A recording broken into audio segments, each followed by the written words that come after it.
90s के जमाने में जब अजय देवगन और तब्बू जब किसी फिल्म में साथ आते थे तो उनकी केमिस्ट्री इतनी धुआंधार होती थी कि स्क्रीन पर आग ही लग जाती थी। और इस नई फिल्म में दोनों किस्मत के सताए बिछड़े प्रेमियों का रोल प्ले कर रहे हैं। तो आइए दोस्तों, आज हम एक्सप्लेन करते हैं औरों में कहा दम था मूवी को। वीडियो शुरू करते हैं और अगर वीडियो अच्छा लगे तो वीडियो को लाइक जरूर कीजिएगा और इसी तरह की वीडियोस पाने के लिए आप हमारे चैनल को सब्सक्राइब भी कीजिएगा ताकि आपको इसी तरह के लेटेस्ट और फ्रेश कंटेंट मिलते रहे। फिल्म की शुरुआत यंग कृष्णा और बसु उर्फ बसुदा से होती है। दोनों मुंबई के समुद्र के किनारे बैठे बात कर रहे हैं। बसु कृष्णा के कंधे पर सर टिकाए बैठी उससे पूछती है, कृष्णा कोई हमको अलग तो नहीं करेगा ना? इस पर कृष्णा उसे जवाब देता है, हम चेक किए थे, अभी तक तो कोई पैदा ही नहीं हुआ है।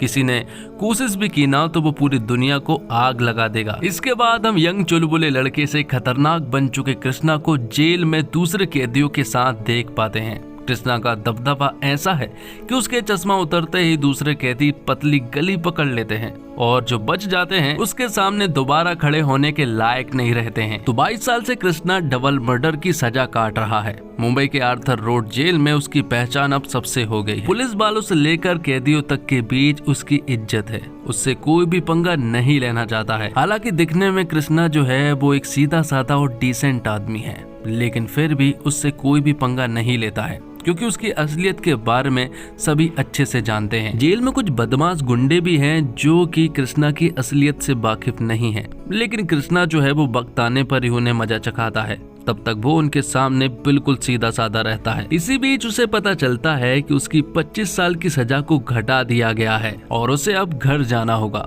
तो वो पूरी तरह से डर जाता है। बचपन में ही अनाथ हो गए कृष्णा के पास वापस जाने का कोई घर नहीं है। वसुधा उसका सब कुछ थी, लेकिन जिंदगी के जिस मोड़ पर वो दोनों खड़े हैं वहाँ एक दूसरे को अपनाना नामुमकिन है। ऐसे में वो जेल से निकल कर करेगा क्या? साथ ही वो ये भी कह देता है कि वो बाहर जाने के लिए बिल्कुल भी तैयार नहीं है, लेकिन इसका कोई भी फायदा नहीं था क्योंकि उसकी अगले दिन रिहाई थी। लेकिन कृष्णा ऐसा होना नहीं देना चाहता है, वो जेल में ही रहना चाहता है। इसलिए वो जेल के सबसे बदमाश आदमी के पास जाता है और उसे वो बेरहमी से मारता है। लेकिन यहाँ पर उस बदमाश आदमी को लोग बचाकर ले जा लेते हैं और यहाँ पर कृष्णा को एक सेपरेट में डाल दिया जाता है। और जेल के ऑफिसरों को ये बात बहुत अच्छे से मालूम है कि कृष्णा बाहर क्यों नहीं जाना चाहता है, और ये बात भी मालूम है कि कृष्णा ने उस बदमाश आदमी को क्यों मारा है, ताकि उसे जेल से बाहर ना जाने दिया जाए। लेकिन डिसीजन फाइनल था और उसे अगले दिन जेल से रिहा होना ही होगा। कृष्णा के जेल से निकलने का मतलब था कि कृष्णा का 22 साल पहले हुए वाक्यों को दोबारा जीना,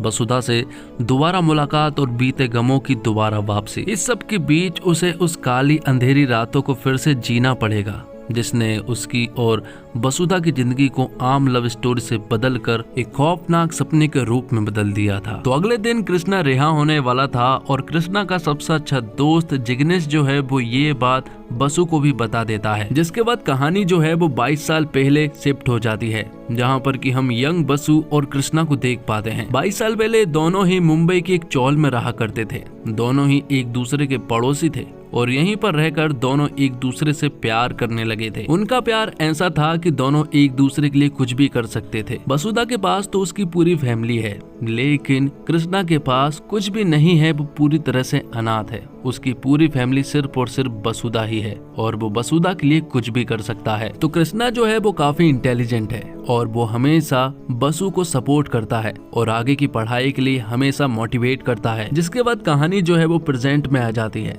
जहाँ पर कि हम कृष्णा को जेल से रिहा होता हुआ देख पाते हैं और कृष्णा को लेने के लिए उसका बचपन का दोस्त जिग्नेश आया था। वो यहाँ से निकलते हैं और सबसे पहले एक सेल्फी लेते हैं। वो सेल्फी जिग्नेश सबसे पहले बसु के पास पहुंचाता है और बसु सेल्फी को देखकर रोने लगती है क्योंकि बसु अभी भी कृष्णा से प्यार करती है। तो यहाँ से निकलने के बाद जिग्नेश और कृष्णा जो है वो साहू जी की शॉप पर पहुंचते हैं। दरअसल में सालों पहले कृष्णा जो है वो साहू जी की शॉप पर अकाउंटेंट का काम किया करता था और इसी बीच हमें इसी शॉप का एक फ्लैशबैक का सीन दिखाया जाता है। कृष्णा साहू जी की शॉप पर अपना काम खत्म करके वापस लौट रहा था, लेकिन तभी अचानक से कृष्णा देखता है कि कुछ 3 बदमाश लोग जो है वो साहू जी के शॉप पर उन्हें लूटने के लिए पहुंच जाते हैं। उन्होंने अपना फेस जो है वो पूरी तरह से कवर किया हुआ था। तो कृष्णा उनसे कहता है कि वो तीनों से तो नहीं लड़ पाएगा, लेकिन उन तीनों में से वो एक को तो आराम से पकड़ ही लेगा और फिर तीनों ही पकड़े जाएंगे, इसलिए तुम्हारे पास मौका है कि तुम अभी यहाँ से भाग सकते हो।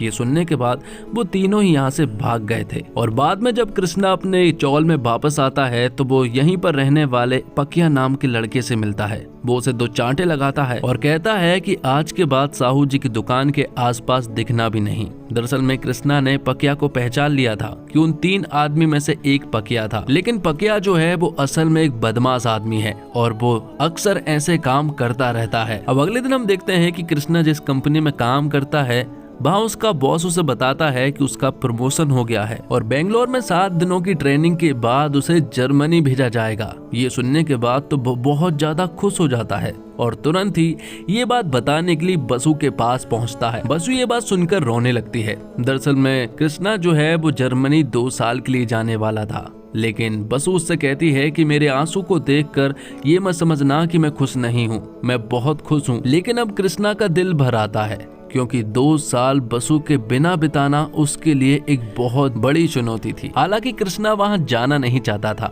लेकिन बसु उससे कहती है कि ये तुम्हारे फ्यूचर का सवाल है। वो कहती है कि 2 साल की ही तो बात है, 2 साल के बाद वो दोनों शादी कर लेंगे और फिर हमेशा साथ रहेंगे। जिसके बाद वो अपनी चौल में वापस जाने लगते हैं। वो चौराहे पर रुकते हैं जहाँ पर कि बसु कृष्णा से कहती है कि मैं यहाँ से जाती हूँ और वो 5 मिनट के बाद आए, वरना सभी को शक हो जाएगा। और जब बसु चौल में जा ही रही थी कि तभी अचानक से 3 बदमाश लड़के यहाँ पर बसु को पकड़ लेते हैं और वो बसु के साथ दुष्कर्म करने की कोशिश भी कर रहे थे। और उन 3 लड़कों में से एक लड़का पकिया था। तब यहाँ पर कृष्णा पहुँचता है और वो उन तीनों लड़कों को बुरी तरह से मारने लगता है। उसके हाथ एक हथियार भी लग चुका था, जिस वजह से वो उन तीनों में से 2 की जान ले लेता है और पकिया यहाँ से भाग चुका था। यहाँ से वो उन दोनों को सड़क पर घसीटते हुए लेकर आता है और खुद को सरेंडर कर देता है। जिसके बाद कहानी जो है वो प्रेजेंट में आती है। यहाँ पर हम कृष्णा को देख पाते हैं जो कि 22 सालों के बाद चौल में वापस आया था। वो सबसे पहले अपने कमरे में पहुंचता है। 22 साल पहले कृष्णा ने इस कमरे में एक अंगूठी छिपाई थी और वो वही यहाँ पर लेने के लिए आया था। वो अंगूठी यहाँ पर नहीं थी और फिर तभी यहाँ पर एंट्री होती है बसु की। बसु यहाँ पर उससे मिलती है और दोनों एक दूसरे को देखते ही रह जाते हैं। बसु यहाँ पर कृष्णा से कहती है कि मुझे मालूम था कि जेल से निकलने के बाद वो यहाँ पर जरूर आएगा और उसे ये भी मालूम है कि वो यहाँ पर अंगूठी लेने के लिए आया था, लेकिन सालों पहले ही बसु ने उस अंगूठी को कृष्णा के कमरे से निकाल लिया था। जिसके बाद बसु कृष्णा को उस जगह पर ले जाती है जहाँ पर कि वो दोनों अक्सर मिला करते थे और यहाँ पर कृष्णा बसु को बताता है कि वो आज रात ही दुबई जा रहा है और फिर मुंबई वो वापस कभी नहीं लौटने वाला। तभी यहाँ पर बसु के हस्बैंड अभिजीत का कॉल आता है और यहाँ कृष्णा को मालूम चलता है कि बसु ने अभिजीत को उन दोनों के बारे में सब कुछ बता दिया है। ये सुनकर कृष्णा पूरी तरह से हैरान रह जाता है और वो बसु से कहता है कि हम दोनों ने वादा किया था कि हम दोनों के बारे में हम किसी को भी नहीं बताएंगे। तो बसु कहती है कि तुम्ही ने कहा था कि आगे बढ़ जाओ और अब मैं जिस इंसान के साथ आगे बढ़ूं और उसे तुम्हारे बारे में ना बताऊं तो उस इंसान के साथ नाइंसाफी होगी। अब क्योंकि अभिजीत कृष्णा के बारे में सब कुछ जानता है इसलिए अभिजीत कृष्णा को घर बुलाता है। इसलिए बसु जो है वो कृष्णा को अपने घर ले जाने लगती है, जबकि कृष्णा का बिल्कुल भी मन नहीं था कि वो बसु के घर जाए और अभिजीत से मिले। अब जब कृष्णा बसु के घर पहुंचता है तो उसे मालूम चलता है कि बसु का बिजनेस जो है वो काफी अच्छा चल रहा है और अभिजीत भी काफी अमीर आदमी है। और अभिजीत के घर पर पहुंचते ही उसे वो वकील मिलता है जिसने कृष्णा को छुड़ाने में मदद कराई थी और उसे देखकर यहाँ पर कृष्णा को मालूम चलता है कि दरअसल में 2.5 साल की जो सजा कम कराई गई है वो दरअसल में अभिजीत की वजह से कम कराई है, लेकिन ये बात बसु को नहीं मालूम है। और फिर थोड़ी देर के बाद बसु यहाँ पर आ जाती है, जिसके बाद वो तीनों ही बात करने लगते हैं और बसु अभिजीत को बताती है कि दरअसल में कृष्णा जो है वो आज रात ही दुबई जा रहा है। जिसके बाद बसु को एक अर्जेंट काम आ जाता है ऑफिस के लिए, इसलिए वो तुरंत ही ऑफिस के लिए निकल जाती है। उसके जाते ही अभिजीत यहाँ पर कृष्णा से बात करने लगता है और वो तुरंत ही उस रात के बारे में पूछता है। हालांकि अभिजीत को उस रात के बारे में बहुत अच्छे से मालूम है, लेकिन एक बार फिर से वो कृष्णा के मुंह से सुनना चाहता है।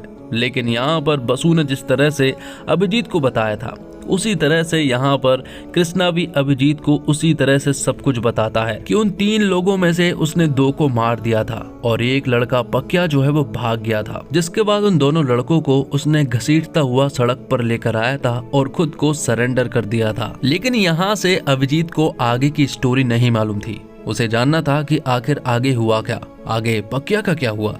जिस पर कि यहाँ पर कृष्णा बताता है कि उसके जेल जाने के बाद उसे सिर्फ और सिर्फ एक ही चिंता सता रही थी कि जेल में आ जाने के बाद अब पकिया जो है वो बसु के साथ कुछ कर ना दे। इसलिए कृष्णा ने बसु को अपनी पूरी फैमिली को लेकर मुंबई छोड़ने को कहा था। तब बसु ने ऐसा ही किया था और उसकी पूरी फैमिली मुंबई छोड़कर चली गई थी। और फिर कुछ दिनों के बाद कृष्णा को मालूम चलता है कि थाईलैंड में महेश नाम का एक बहुत बड़ा गैंगस्टर जो है वो अरेस्ट हो चुका है और उसे थाईलैंड से अब इंडिया लाया जा रहा है। लेकिन इंडिया में भी उसके बहुत सारे दुश्मन हैं। तो महेश जो है वो उसी जेल में आ जाता है जिस जेल में कृष्णा है। तब कुछ क्रिमिनल्स को जेल में लाया जाता है जो कि महेश को मारना चाहते थे और महेश जो है वो यहाँ पर कृष्णा की शरण में आ जाता है और कृष्णा भी महेश को बचाने वाला है क्योंकि उन क्रिमिनल्स में से एक क्रिमिनल पकिया है। तो पकिया के साथ 4-5 लोग और भी हैं जो कि यहाँ पर महेश को मारने वाले हैं।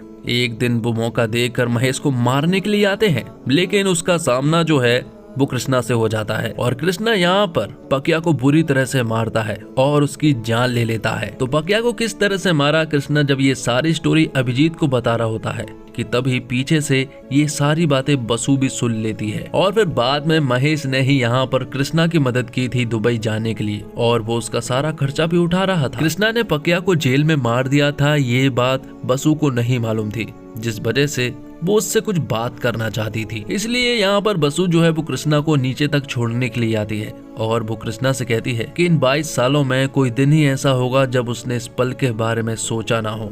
जिस पर कि कृष्णा उससे कहता है कि इन 22 सालों में इन पलों के अलावा उसने कुछ सोचा ही नहीं। बसु उससे कहती है कि क्या तुम कभी मुंबई वापस लौटोगे, जिस पर कि कृष्णा मना करता है। कृष्णा बसु को समझाता है कि ये कहानी इतनी ही थी, हमें साथ इतना ही जीना था। बसु कृष्णा से कहती है कि मैंने तुम्हारी जिंदगी बर्बाद कर दी, जिस पर कि कृष्णा कहता है कि मैं तुम्हारे कुछ काम आया, इससे बड़ी बात तो कुछ हो ही नहीं सकती। जिसके बाद बसु जो है वो कृष्णा को गले लगा लेती है। यहाँ पर कृष्णा उससे कहता है कि बालकनी से अभिजीत सब कुछ देख रहा है, लेकिन बसु भी ये बात बहुत अच्छे से जानती है और उसे कोई भी फर्क नहीं पड़ता है क्योंकि कृष्णा जो है वो हमेशा के लिए दुबई जाने वाला है। तो कृष्णा जो है वो यहाँ से जिग्नेश के साथ निकल जाता है। बाद में जब बसु जो है वो अभिजीत के पास आती है तो अभिजीत यहाँ पर बसु से कुछ सवाल करता है और वो उससे ये भी कहता है कि मुझे ये बात जाननी है कि आखिर उस रात हुआ क्या था, क्योंकि बसु और कृष्णा जो स्टोरी बता रहे हैं वो उसे सही नहीं लग रही है। जिस पर कि बसु उसे रियल स्टोरी बताना शुरू करती है। उस दिन वो दोनों मिले थे और जब बसु चौल की तरफ वापस लौट रही थी तो उन तीनों ने उसके साथ दुष्कर्म करने की कोशिश जरूर की थी, लेकिन जो 2 लोग मारे गए थे वो कृष्णा के हाथ नहीं मारे गए थे, बल्कि बसु के हाथ गलती से मारे गए थे सेल्फ डिफेंस में। और थोड़ी देर के बाद जब कृष्णा यहाँ पर आया तब तक पके यहाँ से भाग चुका था और वो दोनों लड़के मारे गए थे।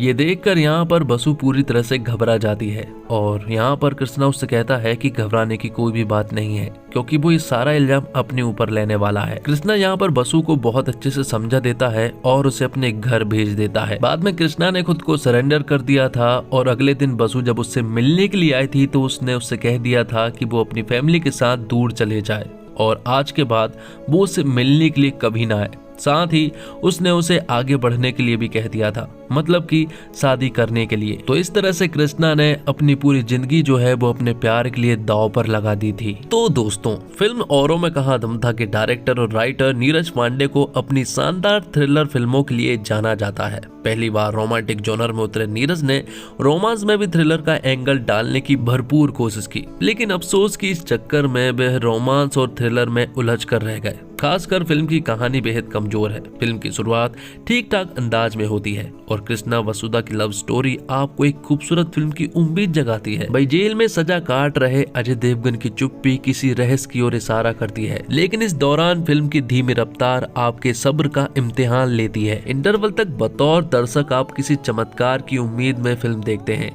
लेकिन उसके बाद बार बार रिपीट होने वाले सीन आपकी सारी उम्मीद तोड़ देते हैं। फिल्म के क्लाइमैक्स में करीब 2.5 घंटे के बाद आप खुद को ठगा हुआ महसूस करते हैं। बात अगर एक्टिंग की करें तो अजय देवगन और तब्बू ने अपनी रहस्यमय चुप्पी से फिल्म में जान डालने की हर संभव कोशिश की है, लेकिन हकीकत में फिल्म में उनसे ज्यादा फुटेज उनके जवानी किरदारों को मिली है। उनकी जवानी के दिनों के किरदार में नजर आए शांतनु महेश्वरी और साई मंजरेकर की जोड़ी पर्दे पर खूब जचती है। खासकर शांतनु ने पर्दे पर कमाल की एक्टिंग की है। लवर बॉय से लेकर एंग्री यंग मैन तक के सेट्स में वह जमे हैं। नीरज पांडे अपनी लिखी कहानी और स्क्रिप्ट के प्यार में पड़ गए, जिससे उनका काम प्रभावित हुआ है। कहानी आउटडेटेड लगती है और यही बात उनकी निर्देशक पर भी लागू होती है। उनका कहानी कहने का तरीका बहुत पुराना सा लगता है। कहानी में भले दम नहीं हो, लेकिन कहने का अंदाज निराला हो तो देखा जा सकता है। लेकिन यहाँ नीरज असफल रहते हैं। संगीत नीरज की फिल्म में हमेशा से कमजोर पक्ष रहा है, लेकिन औरों में कहाँ दम था कि म्यूजिक और बैकग्राउंड म्यूजिक उम्दा है। नीरज जानते थे कि उनकी फिल्म में खामोश पल ज्यादा है, लिहाजा बैकग्राउंड म्यूजिक बहुत ही महत्वपूर्ण हो जाता है और इस मामले में संगीतकार एम करीम ने अच्छा काम किया है। गीत अर्थपूर्ण है, हालांकि अभी लोकप्रिय नहीं हो पाए हैं और अजय देवगन के चेहरे के एक्सप्रेशन इन दिनों एक जैसे लगते हैं, चाहे शैतान देख लो या मैदान देख लो। औरों में कहा दम था मैं भी उसी एक्सप्रेशन के साथ भी नजर आए, मानो मैदान के सेट से निकलकर वो औरों में कहा दम था के सेट पर आ गए हो। उन्हें अभिनय में विविधता लाना जरूरी है, तब वो अच्छी एक्ट्रेस है, लेकिन फिल्म के अंत में ही उन्हें चंद ऐसे सीन मिलते हैं जहां वे अपनी प्रतिभा दिखाती है। उन जैसी एक्ट्रेस को कम मौका देकर निर्देशक ने खुद अपना नुकसान किया है और फिल्म देखने में दिक्कत तब होती है जब डायरेक्टर के पास दिखाने का कोई फिल्म ना हो, जो औरों में कहा दम था के साथ है। फिल्म की कहानी इतनी सी है कि आप किसी को भी 5 मिनट में सुना सकते हैं। इसके अंत में एक ट्विस्ट है जो आप फिल्म के शुरू होने पर आता हुआ देख लेते हैं। फिल्म में आगे क्या दिखाया जाएगा ये आपको पता है, जिसका मतलब है कि आपके पास कुछ नया देखने के मौके कम है। उसके ऊपर नीरज पांडे अपनी 4 लाइनों में फिल्म को कहानी को 2 घंटे 20 मिनट का बनाने की पुरजोर कोशिश में लगे हैं। ऐसे में वो एक ही सीन को 5 बार अलग अलग एंगल से रिपीट करते हैं। इसके अलावा उन्होंने फिल्म के ट्विस्ट को भी 3 बार दिखाया है, जिसकी कोई जरूरत नहीं थी। मूवी का स्क्रीन प्ले एकदम घिसा पिटा है। ऐसी कहानियां हम सब फिल्मों में देखने के साथ साथ किताबों में भी पढ़ चुके हैं। ये फिल्म अगर बेइंतहा स्लो नहीं होती तो फर्स्ट हाफ में ही पूरी कहानी निपट सकती थी। कहानी में कोई नयापन नहीं है, लेकिन मूवी के एक्टर्स ने अच्छा काम किया है, क्योंकि स्क्रीन प्ले इतना खराब है तो एक्टर्स के पास भी खास कमाल करने का मौका कम ही था। इसके बीच भी शांतनु महेश्वरी ने अपना कृष्णा का किरदार काफी अच्छे से निभाया है। साई मंजरेकर ने उनका काम ठीक ठाक किया है, हालांकि उनके चेहरे पर एक्सप्रेशन की कमी जरूर खलती है। अजय देवगन और तब्बू की जोड़ी को दोबारा साथ देखना अच्छा था, लेकिन उन्होंने भी बहुत कुछ धमाकेदार इस फिल्म में नहीं किया है। स्लो मूवी में भी आप उनकी केमिस्ट्री अच्छे से देख सकते हैं। जिमी शेरगिल के किरदार को एकदम वेस्ट कर दिया है। फिल्म का क्लाइमैक्स चारों सितारों के बढ़िया काम से अच्छा बना है और फिल्म के गाने भी ठीक है। इनमें मनोज मुंतासिर के बोल यहाँ वहाँ आकर लगते हैं, जो मुझे पर्सनली अच्छा लगता है। और इसी के साथ ये एक्सप्लेनेशन वीडियो यहीं पर खत्म होता है। तो दोस्तों, उम्मीद करता हूँ आपको वीडियो पसंद आई होगी। वीडियो अगर अच्छा लगा हो तो वीडियो को लाइक जरूर कीजिएगा और इसी तरह के वीडियोस पाने के लिए आप हमारे चैनल को सब्सक्राइब भी कीजिएगा, ताकि आपको इसी तरह के लेटेस्ट और फ्रेश कंटेंट मिलते रहे। मिलते हैं एक और कमाल की वीडियो के साथ, तब तक के लिए आप हमारे चैनल के साथ बने रहिए। धन्यवाद। जय हिंद, जय भारत, जय श्री राम।